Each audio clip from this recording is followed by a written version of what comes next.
네. 자, 이런 가운데 명태균 씨 의혹 폭로한 강혜경 씨가 오늘 국감에 출석을 합니다. 야당은 명태균 씨와 함께 일했던 강 씨를 상대로 김 여사와 명 씨의 관련 의혹을 따질 것으로 보이는데요. 어떤 부분을 물을지 또 추가로 나올 얘기는 뭐가 있을지 궁금합니다. 오늘 막 진짜 그 최근 1시간 내에 단독 기사가 쏟아지고 있는데요. 아무래도 강혜경 씨가 명태균 씨와 나눈 명태균 씨 그리고 김영선 전 의원과 나눈 녹취록을 국감위원들한테 제공을 한 것 같습니다. 그래서 지금 뭐 예를 들면 이렇습니다. 명태균 씨가 얘기한 거죠. 이준석, 김영선 전략공천 대가로 민주당 후보 이기는 여론조사 가져오라 해. 그리고 명태균, 박안수가 평생 잊지 않겠다 전화했다. 그리고 명태균, 당신 국회의원 누가 주냐. 명태균 때문에 김건희 여사가 하라고 줬다. 또 김영선 의원은요. 윤석열 돕느라 돈 대부분 써. 어쨌든 명태균 덕에 의원 됐잖아. 이런 것들이 그 공천 장사, 공천 개입, 그다음에 부당한 여론조사 의혹이 그 녹취록 증거들이 쏟아지기 때문에 아무래도 거기에 집중돼서 질문이 이어질 것 같습니다.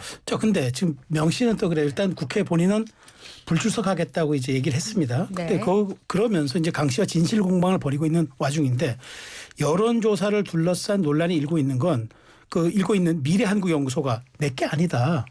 그 사람 따로 있다. 그래서 돈도 빌려준 것도 그 사람이 차용증 쓰고 해는 거다. 그리고 이른바 꼬리 자르기를 하고 있는데 박 대변인 변호사시잖아요. 왜 명 씨가 왜 이런 스탠스를 취하고 있는 것 같으세요? 네, 이제 지금 미래한국연구소와 관련돼서는 여기에서 지금 각종 그 뭐 정치자금법이라던가 이러한 그 법의 위반 가능성들이 지금 드러나고 있는 상황이죠. 그러다 보니까 이 부분에 있어서 말씀하신 대로 명태균은 이제 선을 그으면서 자신이 이제 이로부터 법적 책임으로부터 자유로워지고 싶은 이러한 의도가 지금 담겨서 이러한 발언들을 하는 것 같아요. 근데 명태균 씨의 지금 현재 발언들은 앞뒤가 안 맞는 것들이 굉장히 많습니다. 그러니까 스스로를 이렇게 어찌 보면은 좀 이렇게 드러내기 위해서 스스로 다 기획하고 했다라고 이야기를 하면서도 또 이러한 부분은 선을 그으려고 하고 있지만 결국에는 그 두 개의 모순되는 의견들이 앞으로 수사 과정에서 충돌을 일으키면서 명태균 씨가 어떤 법적 책임으로부터 벗어나기는 좀 쉽지 않을 것이다. 이렇게 생각이 좀 들고 있고요. 사실 지금 굉장히 저희가 걱정을 하는 사항은 이 명태균 씨와 관련된 것에 대해서만큼은 왜 이렇게 잘 참는지 모르겠어요. 우리 당의 주요 인사들이 왜 이렇게 잘 참는지 정말 이해를 할 수가 없고 참으면 안 되는 사안이라고 지금 생각을 하는 겁니다. 적극적으로 나서서 해명을 하고 필요하면 고소를 하셔야죠. 지금 보면은 그 크게 보면은 그냥 좀 한번 이렇게 페북에 올린 글 하나 가지고 아주 뭐 난리를 치면서 뭐 그에 대해서 이야기를 하는데 제가 아는 범위에서 그 의원들의 단톡방에서 벌어졌다는 그 논란이 사실 명태균 씨와 관련된 논란은 그동안 크게 없었다고 해요. 명태균 씨와 관련한 논란에 대해서 분노를 해야죠. 명태균 씨가 우리 보수 정치권과 보수 정치인들을 이렇게 농락하고 아무렇게나 말하고 자기가 그 다 모든 걸 했다고 주장하는 이 문제에 대해서 얘기를 하는 게 맞거든요. 근데 이렇게 놀랍도록 참을성을 여기다 보여주는 이 모습이 국민들한테 의혹을 보여주는 사안입니다. 왜 참는다고 측면에서 보세요? 왜 참는다고 보세요? 그건 당사자들만 알 거라고 생각합니다. 본인들이 저는 이제 법률가적 입장에서 그래요. 정말 억울하고 정말 그런 부분에 있어서 하면 본인들이 지금 너무나 수십 년 동안 정치를 해오신 분들이 그 명예가 더럽혀지는 상황이잖아요.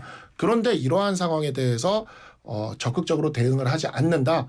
본인들만 알만한 사유가 있을 거라고 생각을 해요. 그럼에도 저는 대응을 하셔야 된다고 보는 겁니다. 그러니까 한동훈 대표께서 이야기한 그 세 번째 그 의혹과 관련된 점에 대해서 적극적으로 대응을 했기를 원하는 것이 바로 이런 지점이에요. 그러니까 명태균 씨와 관련된 거는 현재 우리 당과 정부의 주요 정치인들과 모두 다 엮여서 지금 있는 상황이지 않습니까?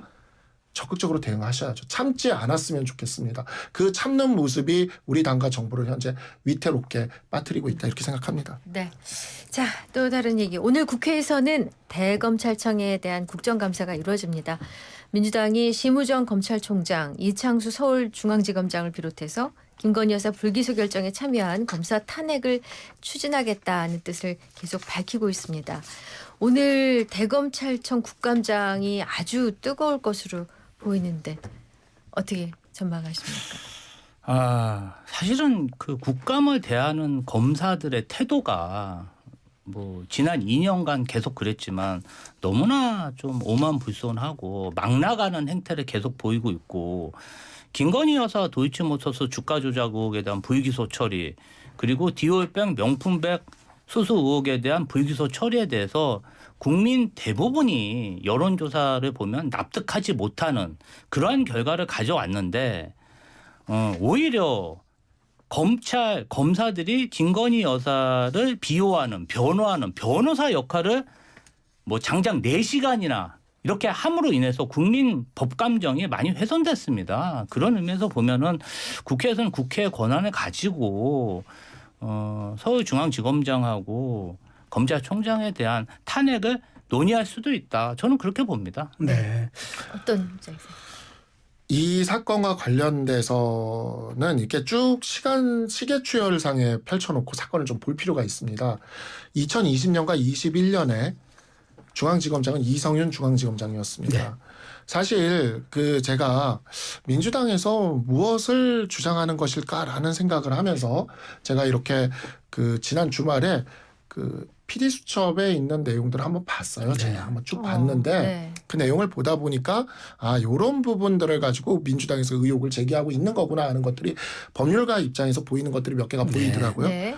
근데 한 가지 의문인 것은 뭐냐면 검찰에서도 그렇고 정부 측에서도 그렇고 굉장한 수사 의지가 가장 높았던 첫 고발 이후의 시기인 약 한 2년여간의 그 시간이죠. 2020년과 21년에 그 시기에 이성윤 서울중앙지검장 체제에서 왜 그 부분에 대해서 제대로 수사를 하지 못했는가.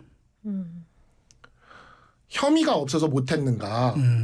그래서 제가 그 PD수첩을 봤더니 이성윤 중앙지검장이 인터뷰를 했어요. 네.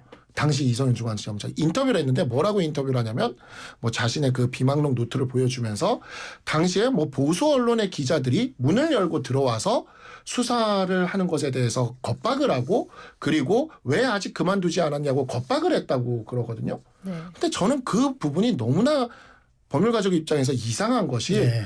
문재인 정부 시기였어요. 네. 보수 언론의 기자가 어느 정도의 힘을 가지고 있는지 모르겠으나 서울중앙지검장을 겁박한다고 서울중앙지검장이 그에 대해서 어떤 협박감을 네. 느낄 정도의 어떤 그런 상황인가? 아닌 것 같아요. 네. 그리고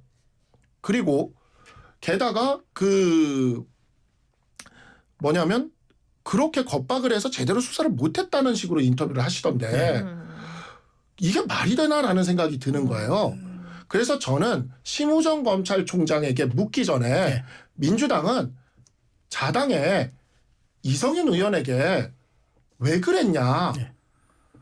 보니까 이제 법률가적인 관점에서 봤을 때 그 녹취의 일부 워딩들이 좀 갸우뚱하는 것들이 있긴 있어요. 네. 그러면 그 부분에 대해서 왜 그때 압수수색을 제대로 못했고 왜 제대로 된 소환조사 한 번을 못했느냐. 이성윤 지검장, 지금 현재 이성윤 의원이죠. 네. 이성윤 의원에게 먼저 물어봐야 되는 상황이에요. 네. 그걸 먼저 물어보고 그다음 검찰들이 제대로 그러면은 왜 못했는지를 따져야 되는 상황이라고 저는 생각을 합니다. 네. 이번에 국감장에서 나온 이슈 하나 더 볼게요. 네. 박수영 국민의힘 의원이 질의한 내용인데 이재명 대표 부인 김혜경 씨 개인 비서로 황제 의전 논란의 당사자인 배모 씨가 80억 원대 부동산 보유하고 있는 것으로 알려졌어요. 근데 어쨌든 직장 소득이 한 4억 원 정도 평생 버는 걸로 알려진 분이 재산이 있을 수는 있겠으나 여기에 대한 자금 출처 확인을 한번 해봐야 되지 않느냐 그런 의견은 있습니다. 네. 그러니까 배 사무관이 이재명 대표와 공직 생활을 같이 한 기간은 대략적으로 10년 정도 되고 이번에 연세를 고려하면 한 25년 정도 경제 생활을 했는데 25년 동안 경제 생활을 하면서 어떤 부동산 투자 같은 걸 했고 네. 그 가치가 늘어나서 한 80억 정도 재산을 모았다면은 재산 증식을 굉장히 잘한 경우죠. 본인의 잘한 경우인데. 잘한 경우라도 좀 많지 않습니까? 그런데 제가 정말 말씀드리고 싶은 네. 거는 네. 불과 수년 전에 월 건강보험료를 7만 원 낼 정도로 적은 월급을 받았던 김건희 여사도 도이치모터스 주식에 투자해갖고 그 어머님과 23억의 큰 돈을 벌어들였고요. 그다음에 김건희 친정 일가는 잔고 증명서를 위조해가지고 수도권에 수십만 평의 땅 투자해갖고 이분들은 정말 수천억 자산가가 됐습니다. 만약에 배모 사무관이 잔고 증명을 조작하거나 뭔가 주가 조작이 의심되는 그러한 주식에 투자해서 떼돈을 벌었다면 당연히 수사를 해야겠지만 정상적인 방법으로 부동산 투자해서 그 가치가 올랐는데 그것을 범죄시하는 것은 좀 맞지 않는다. 정치 보복성 그러한 탄압이다. 이렇게 생각합니다. 근데 부동산 가지고 이렇게 80억씩 뛰는 건 국세청에서 조사해야 되는 거 아닌가요? 그러니까 이거는 너무 그 의문을 좀 품을 수밖에 없는 상황이고 이러한 부분에 있어서 재산 형성 과정이나 자금 출처에 대해서 이거를 따진다 하여 이것을 야당 탄압이라고 얘기하는 거는 이것이야말로 국민의 눈높이에 맞지 않는 80억 재산 정말 정말 놀랐습니다. 저는. 네, 그래서 이러한 부분은 좀 따져볼 필요가 있다고 생각합니다. 네. 자, 야권에서는 장외투쟁 본격화를 선언한 것인지 여쭤보고 싶습니다. 민주당은 국정감사 이후 다음 달 2일 김건희 여사 규탄 범국민 대회를 열기로 했다던데요. 이재명 대표도 참석 예정돼 있고 뭐 롱패딩을 준비하라라는 지시가 내려진 걸 보면은 추울 때까지 계속하겠다 이렇게 해석이 되는데 김 부시장님도 롱패딩 준비하셨습니까? 롱패딩은 아니고 따뜻한 패딩은 파란색 패딩 있습니다. 잘 세탁해놨고요. 뭐 일단은 그 총선 민심이 있고 보궐선거 민심이 있는 윤석열 대통령이 총선에 그렇게 대패하고 나서도 사실은 뭐 인사나 여러 가지 국정 운영에서 계속 독주 양상을 보이고 자신의 친인척 김건희 여사에 대한 어떠한 그러한 행태에 대해서 제재를 못하고 있기 때문에 야당 입장으로서는 국감이 끝나면 이 부분에 대해서 좀 달라질 거라고 생각해서 계속 지적을 했는데 달라지질 않으니 장애 집회라도 해서 뭔가 좀 경고를 날릴 그럴 필요가 있고요. 사실 야당이 이번 총선에서 대승했는데 그 정도 정말 장애 집회도 안 하면 저희가 정말 지지자들한테 지탄을 받습니다. 그래서 뭐 당 지도부 내에서는 어떤 대통령 탄핵이라든지 뭐 이런 헌정 중단에 대해서는 논의된 바가 없다고 공식적으로 사무총장님이 밝혔습니다. 그래서 국민의힘이 오히려 계속 탄핵 그 워딩에 남발해요. 그러니까 그게 좋지가 않으니까 뭐 야당이 탄핵을 주도한다, 탄핵을 꾀하고 있다 이런 의심은 걷어주셨으면 좋겠습니다. 알겠습니다. 제가 지금 저희 방송 시작 직전에 속보 하나 나온 거 좀 짚고 갈게요. 한동훈 대표, 이재명 대표, 여야 대표가 다시 만나기로 합의했다. 이게 이제 양쪽 보도인데, 네. 자 9월 초 여야 대표 회담에 의해서 이제 한 달여 만에 다시 만나는데 이번은 이제 야당 대표가 한 대표가 먼저 이재명 대표가 제안했다 그러더라고요. 어떤 내용 오갈 것 같아요?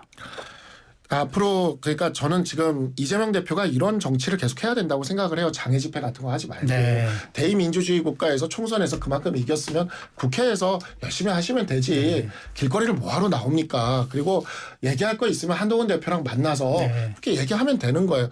자 앞으로 한동훈 대표의 위치라는 것이 어찌 보면 대통령을 위해서도 그렇고 또 이재명 대표에게도 그렇고 굉장히 중요하게 필요로 하는 사람이 되어 갈 거라고 생각을 합니다. 그래서 대통령실에서도 뭐 오늘은 이렇게 했지만 뭐 그래도 지난번에 모두 발언 한 번도 없고 독대 그 만찬 전후에 하고 싶었는데 그것조차도 안 했던 거에 비하면 그래도 이만큼 해주는 거 아닙니까? 이만큼 해준다고 저는 생각을 해요. 앞으로 다음은 더 좋아질 수 있을 거라고 생각을 합니다. 마찬가지죠. 이재명 대표도 처음 우리가 여야 그 대표회담 하자고 할 때는 뭐 공개 여부 가지고 다투고 뭐 절대 둘이서 만나서는 안 되고 몇 대 몇으로 만나야 되고 이렇게 했는데 막상 만나고 나니까 둘이 만났잖아요. 그리고 이번에는 심지어 먼저 만나자고도 얘기하잖아요. 그러니까 정치라는 게 이렇게 대화와 토론을 통해서 할 수 있다. 짧게 하나만 더.